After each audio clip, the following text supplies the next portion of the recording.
14e grande mesure de l'avenir en commun. La jeunesse au service de l'intérêt général et de la sûreté de la nation. Aujourd'hui, de nombreuses tâches indispensables à la sûreté et à l'intégrité de la nation ne sont pas assurées. C'est vrai aussi bien du point de vue de la défense et de la sûreté que de l'intégrité écologique, de la solidarité et du secours à la population. Ces préoccupations ne peuvent être abandonnées aux marchands ni aux seuls agents des services concernés. C'est la nation tout entière qui doit y faire face, pour les tâches civiles comme militaires. Nous proposons de réaliser les mesures suivantes. Premièrement, créer un service citoyen obligatoire, avec les caractéristiques suivantes.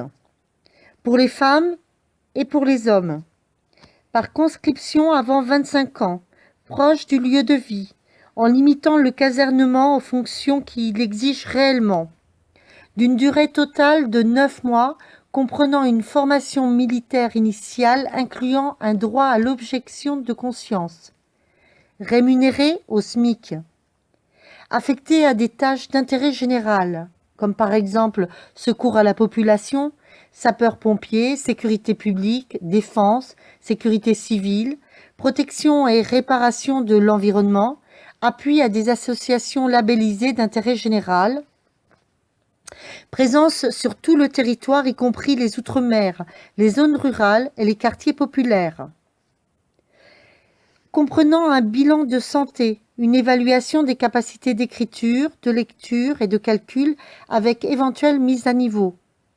La formation gratuite à la conduite et le passage de l'examen du permis de conduire. Deuxièmement, créer une garde nationale placée sous le commandement civil et composée par, d'une part, des jeunes en service citoyen obligatoire ayant choisi d'intégrer la réserve pour la protection de la sûreté et de l'intégrité de la nation. D'autre part, des unités existantes labellisées, réserve de sécurité nationale, réserve de sécurité civile, réserve citoyenne.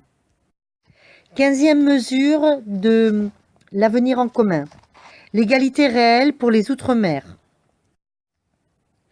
Les Outre-mer sont la chance de la France. Ils pourraient être des points avancés de la planification écologique et du progrès humain. Au lieu de se développer de manière endogène, ils sont maintenus dans la dépendance d'un système inégalitaire d'économie de comptoir et de pauvreté de masse. La République doit vivre partout et pour tous. Nous proposons de réaliser les mesures suivantes. Premièrement, faire vivre la République, l'égalité, le métissage et le droit du sol contre le racisme et l'ethnicisme. Comment ? Assurer la tenue démocratique du référendum d'autodétermination prévu en Nouvelle-Calédonie en 2018. Étendre la laïcité dans les Outre-mer en appliquant la loi de 1905 là où elle ne l'est pas. Soutenir l'enseignement des langues et cultures d'outre-mer pour ceux qui en font la demande et mettre en valeur avec les populations la diversité des patrimoines culturels et linguistiques qu'apportent les outre-mer.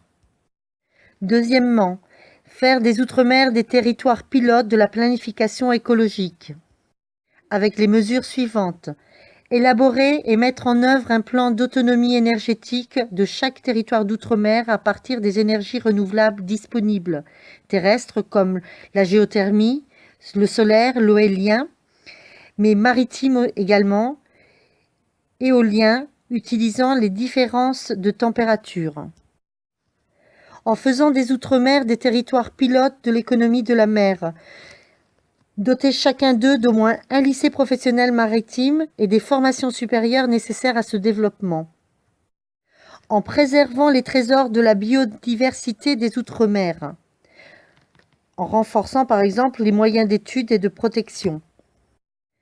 Troisièmement, assurer l'égalité et la présence de l'État. Par 3 mesures principales.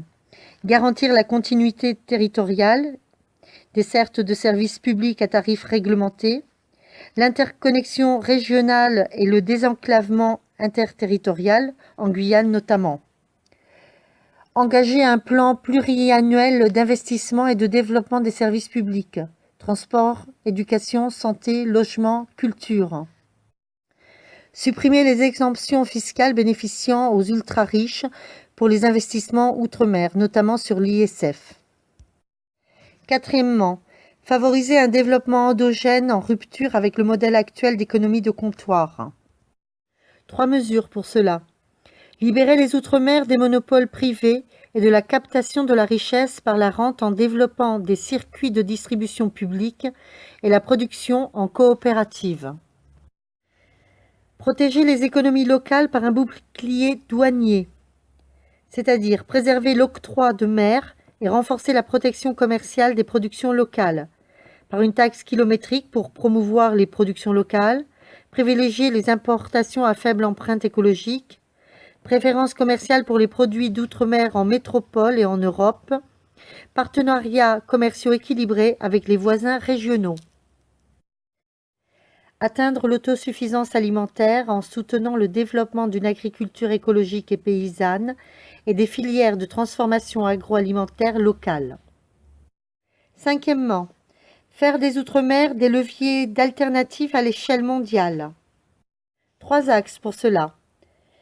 Premièrement, faire des outre-mer des pôles régionaux de co-développement, transfert de technologies auprès des pays voisins, aide logistique et scientifique, investir dans des établissements de formation de haut niveau, notamment dans la santé, bénéficiant à la fois aux étudiants ultramarins et à ceux des pays voisins. Deuxièmement, rejoindre les coopérations régionales dans une démarche de co-développement écologique, social et de progrès humain. Par exemple, l'ALBA, c'est-à-dire l'Alliance bolivarienne pour les peuples de notre Amérique, pour les Antilles et la Guyane française, l'Afrique australe, pour Mayotte et la Réunion, etc. Troisièmement, construire des points d'appui des combats écologiques d'intérêt universel. Appui à la préservation des forêts, notamment en Guyane pour l'Amazonie. Appui aux populations du Pacifique et de l'océan Indien menacées par la montée des eaux.